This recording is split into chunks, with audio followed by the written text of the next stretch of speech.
रोहा तालुक्यातील ग्रामीण भागाच्या विद्यार्थ्यांना वरदान ठरणारी एम.बी. पाटील इंग्लिश स्कूलच्या वाढीव वर्गखोल्यांचे भूमिपूजन भारतीय ऑइल अँड गॅस अथॉरिटीचे अध्यक्ष खासदार सुनील तटकरे यांच्या शुभ हस्ते करण्यात आले।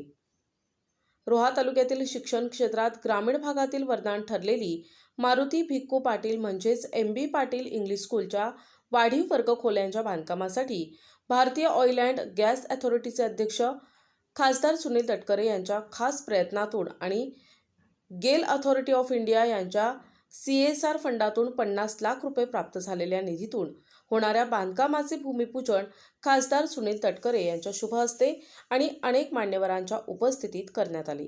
यावेळी त्यांच्या समवेत व्यासपीठावर गेल इंडियाचे अनुज गुप्ता, शाळा संचालिका मनीषा मधुकर पाटील, वरसे सरपंच अमित मोहिते, नरेश पाटील, रामा म्हात्रे, सुरेश मगर, नंदकुमार म्हात्रे, हेमंत कांबळे, सायली पाटील, मनोहर सुर्वे, महेंद्र गुजर, मुख्याध्यापिका पूनम देसाई, पुरुषोत्तम देशपांडे, शंकर भगत आदींसह सर्व शिक्षक, विद्यार्थी, बहुसंख्य पालक, वरसे ग्रामस्थ उपस्थित होते। गरीब आहेत की ज्या विद्यार्थ्यांना त्या ठिकाणी फी भरायला अडचण येते, अशा विद्यार्थ्यांना सुद्धा त्या ठिकाणी आम्ही फीमध्ये 50% सवलत देतो।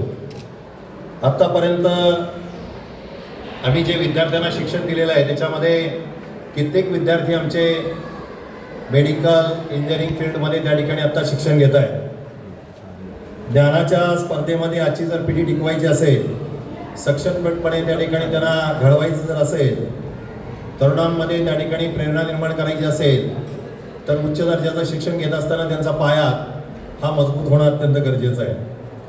आज आर्थिक किंवा इतर कारणामुळे जी मुलं शिक्षणापासून वंचित आहेत किंवा त्यांना चांगल्या दर्जाचं शिक्षण मिळत नाही आहे, अशा पद्धतीचं मुलांना सुद्धा आपण या ठिकाणी चांगल्या पद्धतीचं शिक्षण या ठिकाणी देत आलो आहोत। साहेबांच्या माध्यमातून आम्हाला प्रत्येक वेळेला ज्या ज्या गोष्टी आम्ही त्यांना मागितल्या त्या गोष्टी आम्हाला साहेबांनी देत राहिल्या। गेल्याच वर्षी आम्हाला साहेबांनी 11वी 12वीच्या सर्व शाखांची परमिशन मिळवून दिली। त्याबद्दल आम्ही साहेबांचे फार फार आभार व्यक्त करतो आणि धन्यवाद मानतो। साहेबांनी ज्या वेळेला आम्हाला परमिशन मिळवून दिली त्यावेळेला त्यांनी विचारलं की पुढचे जे वर्ग आहेत ते वर्ग त्या ठिकाणी कसे चालवणार, तर त्यांनी त्या ठिकाणी आम्हाला ती सुद्धा सोय आता या गेल इंडियाच्या माध्यमातून त्या ठिकाणी आम्हाला मिळवून दिलेली आहे। साहेब, तुम्हाला आम्ही विश्वासानं सांगतो की यापुढील शिक्षण क्षेत्रामध्ये शिक्षणाच्या वर्षामध्ये ज्या वेळेला 11वी 12वीच्या विद्यार्थ्यांना आम्ही शिक्षण देऊ त्यावेळेला चांगल्या पद्धतीचं पिढी जी आहे ती आम्ही त्या ठिकाणी घडवू, यात तिळमात्र शंका नाही आहे। विशेष खास म्हणजे शाळेच्या स्थापनेपासून आत्तापर्यंत जेवढे विद्यार्थी आमच्याकडून त्या ठिकाणी शिकून गेलेले आहेत ते सर्व चांगल्या ठिकाणी शिक्षण घेत आहेत आणि आपल्या शाळेचं त्याचबरोबर आपल्या वरसे ग्रामपंचायतीचं त्याचबरोबर रोहाचं रायगड जिल्ह्याचं नाव ते त्या ठिकाणी उज्ज्वल करतायत। साहेब, तुम्ही जे दिलेली आम्हाला मान्यता मिळवून दिलेली जी आहे, त्याचबरोबर आम्हाला हे सगळं विकास गंगा जी आहे ती आमच्याकडे दिलेली आहे, त्याचा आम्ही त्या ठिकाणी पूर्णपणे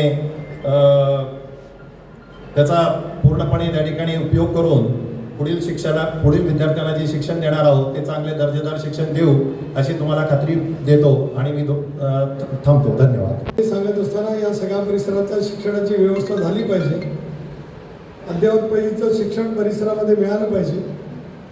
वाढत्या नागरिकांबरोबरती आलेल्या औद्योगिकीकरणाच्या मुळे तंत्र शिक्षणावरती आधारित असलेले सर्वदूर पहिलीचं शिक्षण उपलब्ध झालं पाहिजे। इंग्रजी माध्यमातून सुद्धा शिक्षणाची व्यवस्था असली पाहिजे हा हेतू मनामध्ये ठेवत गेल्या 25-30 वर्षात या सगळ्या परिसरामध्ये ही शैक्षणिक विद्यालय ठिकठिकाणी उभी राहिली। एका बाजूला मराठी भाषेला मिळालेला अभिजात भाषेचा दर्जा, तुमच्यानी माझ्या आपली मायबोली, पण अशा वेळेला जगाच्या बाजारामध्ये आपल्याला गुणवत्ता टिकवायची असेल आणि त्याचबरोबर ती स्पर्धेला तोंड द्यायचं असेल, सगळ्या नवीन असलेल्या शिक्षित पिढीला इंग्रजीचं हिंदीचं ज्ञान झालं पाहिजे याची आवश्यकता आजच्या कालावधीमध्ये आहे। अशा वेळेला अशा विचार शिक्षणाची अवस्था आवश्यकता त्या ठिकाणी होती.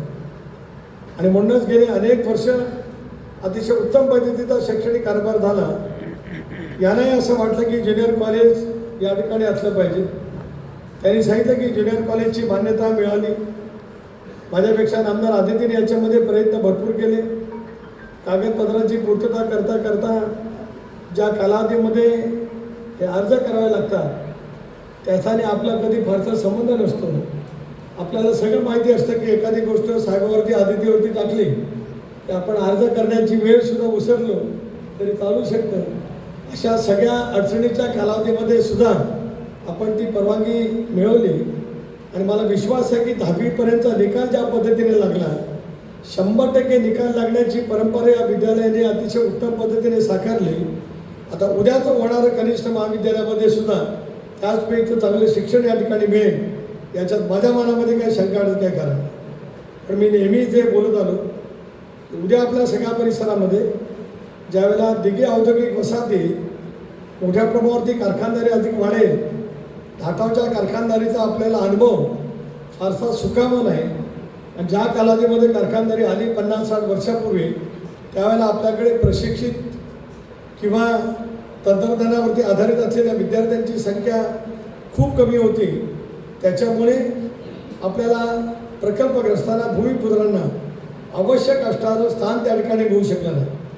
आता आपल्याकडची मुलं मुली शिकत आहेत, BSc होत आहेत, BA होत आहेत, ITI सुद्धा वेगवेगळ्या फील्ड आपण घेतो आहे. पण कारखानदारी गेल्या अनेक वर्षाची त्या ठिकाणी असल्यामुळे इतक्या मोठ्या प्रमाणावरती प्रशिक्षित झालेल्या युवकांना सगळ्यांनाच आपण या ठिकाणी सामावून घेऊ शकत नाही. आणि ही कारखानदारी ही अनेक वर्षापूर्वीची आहे. आता त्या कारखानदारीमध्ये मॉडर्नायझेशनसुद्धा आलं. स्वाभाविकच मग त्याच्यामध्ये अपेक्षित असलेल्या शिक्षित असलेल्या मुलामुलींना रोजगाराचं साधन समोर दिसत असताना सुद्धा सामावून घेता येऊ शकत नाही.